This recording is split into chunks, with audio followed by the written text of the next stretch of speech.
The time, 2200 hours, June 5th, 1944. The place, England. It turned a boy into a man.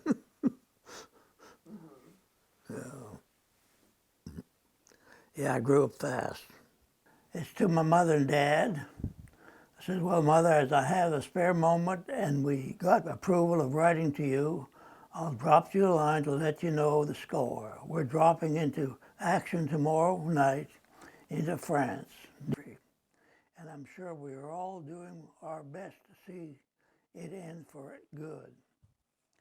I'm only allowed one letter to give my love to.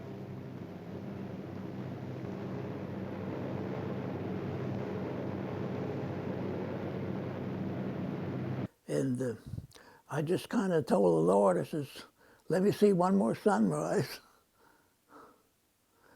And we crossed the coast of France, and we had about, maybe a minute. And the red light came on, and we jumped out the door. We landed about, I guess about 5 miles from our drop zone. I dropped into water about up to my waist. Yeah, the fields were all flooded, and trying to get out of that and looking around, trying to find out, what direction to go.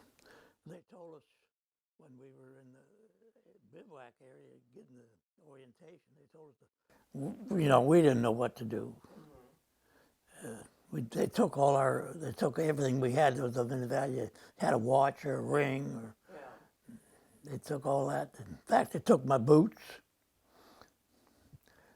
I ran without shoes for quite a while. Oh, God. And then they took me to the hospital. German doctor. What happened? Every morning we'd have roll call about 6 o'clock in the morning. Then we'd march and get our shovels and picks and walk to where we worked. But this morning when we got up, we didn't know. They took us and we went to our tool shed and they said, nine, no Arbeit, kein Arbeit. This one here is a picture of our plane that we jumped out of, not out of Normandy, but we busted. We come to this little town, and kind of get emotional there on this thing. And anyway, I seen in the vestibule of a house, I seen this soldier, and I didn't know whether at the time he was German or what, but when we got close, I knew he was American. And I ran up and hugged him, kissed him, and I looked up in the heavens and I said, Lord, thank you. I was free, I was well, and I was going home. It reads, the Minister of National Defense deeply regrets to inform you that, well, they've gotten easier to look back, but some of the things will never be easy. When we were in that bombing raid, I happened to be fortunate enough to land in a ditch beside an old stump, and my partner that was on the other side, he didn't survive. When I left him, I had a morphine needle, and he was hurt, and I gave him put my morphine into his one leg. The other leg was gone.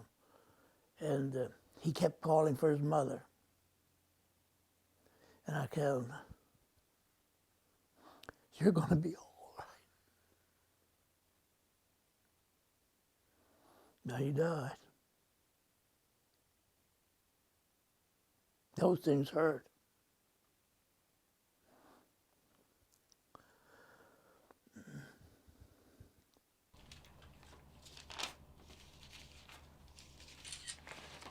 This paper here is about getting old too, isn't it?